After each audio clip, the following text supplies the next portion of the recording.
जानते। कितने बड़े आश्चर्य की बात है कि हम लोग अपने ही बारे में नहीं जानते।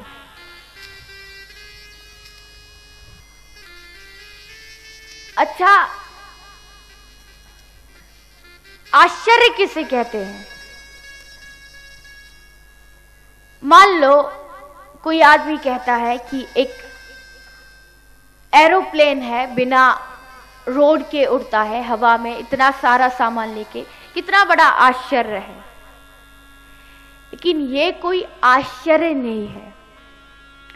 आश्चर्य का मतलब है अहन्यानि भूतानि गच्छाली यमाल्यम से स्थावर मच्चन्ति किमाश्चर्यम यतः परम। मान लो एक बकरा है, उसकी एक आदमी बलि चढ़ा रहा है और उस बकरे के सामने भी कितने सारे बकरे बकरियां खड़े हैं। तो जब बलि चढ़ाई जाती है तो उन दूसरे बकरों को भी भोजन दिया जाता है, खाना। तो जो बाकी के बकरे होते हैं वो देखते हैं कि हमारा जो साथी है वो वहां खड़ा है और उसकी गर्दन काटी जा रही है, लेकिन फिर भी वो बकरे आराम से अपना घास खाते रहते हैं। उन्हें डर नहीं होता कि अगला नंबर हमारा है, वो कभी नहीं सोचते। वही हालत हम सबकी है। हम कहते हैं उसकी मृत्यु हो गई, मेरी माताजी की मृत्यु हो गई, पिताजी की मृत्यु हो गई, इसकी मृत्यु हो गई, लेकिन ये नहीं सोचते कि इनकी मृत्यु हुई है तो हमारी भी मृत्यु होनी है, हमको भी एक दिन मरना है।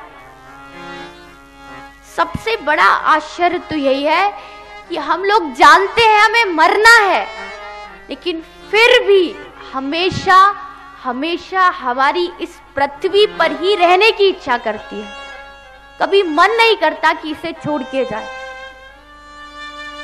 यही सबसे बड़ा आश्चर्य है। अगर हमको खुद भगवान भी अगर लेने के लिए आ जाए कि बेटा चल तुझे मैं अपने धाम लेके चलता हूं, तो 100 बार तो जरूर सोचेंगे परिवार को छोड़ के जाऊं या ना जाऊं, बच्चों को छोड़ के जाऊं या ना जाऊं।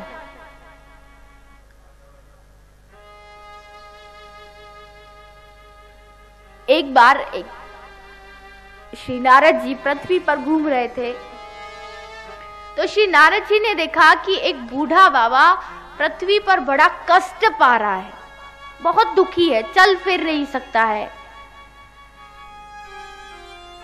तो नारद जी भगवान के धाम गए, बोले भगवान मैंने देखा है कि पृथ्वी पर जितने भी जवान जवान व्यक्ति है उनकी मृत्यु तो बहुत जल्दी हो जाती है, लेकिन एक बुढ़ा बेचारा इतना कष्ट पा रहा है, उसको आप अपने धाम नहीं बुलाते, ऐसा क्यों? तो भगवान बोले अच्छा ठीक है नारद जी, ये काम आप करो, आप उस बाबा को मेरे धाम लेके आओ। तो नारद जी बोले ठीक है। अब नारद जी उस बाबा के घर गए।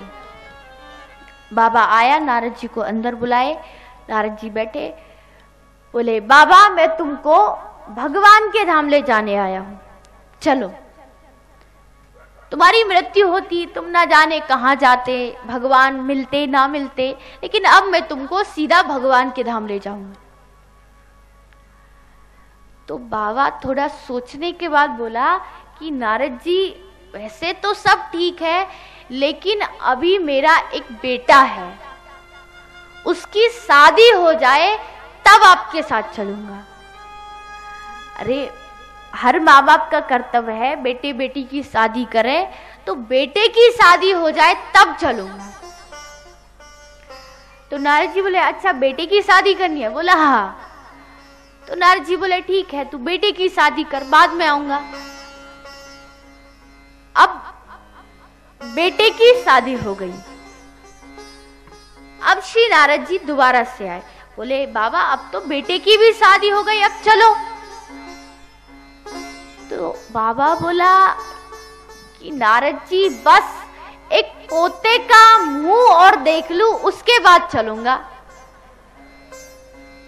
तो नारद जी बोले, अच्छा अब पोते का भी मुंह देखना है? बोले हाँ। तो नारद जी बोले ठीक है। अब कुछ दिन बाद उसके घर में बेटे का भी बेटा यानी पोता हो गया। नारद जी फिर से आए, बोले बाबा अब तो पोता भी हो गया, अब चलिए। तो बाबा बोला, बस नारद जी इस पोते का विवाह और हो जाए तब चलूंगा। अब नारद जी बोले, अरे भाई तेरी तो इच्छा बढ़ती जा रही है, कभी बेटा अब पोता, अब पोते का भी विवाह। बोला नहीं नहीं, ये बस लास्ट है, इसके बाद कुछ नहीं कहूंगा, फिर चलूंगा। अब पोते का भी विवाह हो गया। अब नारद जी दोबारा से आए, बोले बाबा अब तो पोते का भी विवाह हो गया, अब चलो। तो बाबा बड़े क्रोध में आके बोले, अरे बाबा का और बाबा या दुनिया में ना है, तू मेरे ही पीछे पड़ो है, जा यहां से चलो, जा, मैं ना जाऊं। यही सबसे बड़ा आश्चर्य है। हम लोगों को मालूम है इस संसार को छोड़ के जाना है, लेकिन फिर भी हमेशा यहीं रहने की इच्छा करती है, इस संसार को छोड़ने की इच्छा नहीं करती। तो श्री भरत जी ने रहुगुण राजा को बहुत उपदेश दिए। उसके बाद रहुगुण राजा वापस चले गए और इस तरह श्री सुखदेव जी ने परीक्षित को भरत जी का वर्णन सुनाया। अब श्री सुखदेव जी परीक्षित को नरकों का वर्णन सुनाते हैं।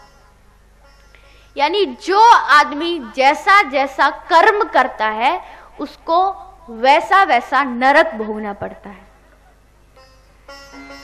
ऐसे सैकड़ों हजारों नरक हैं, लेकिन उनमें से कुछ नरकों के बारे में मैं आपको बताती हूँ। जैसे सबसे पहले नरक है तामिश्र नरक। जो लोग पराये धन, संतान, संपत्ति आदि चुराता है वो इस नरक में जाता है।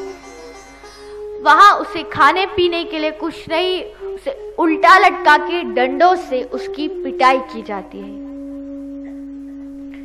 दूसरा है अंध तामिश्र नरक।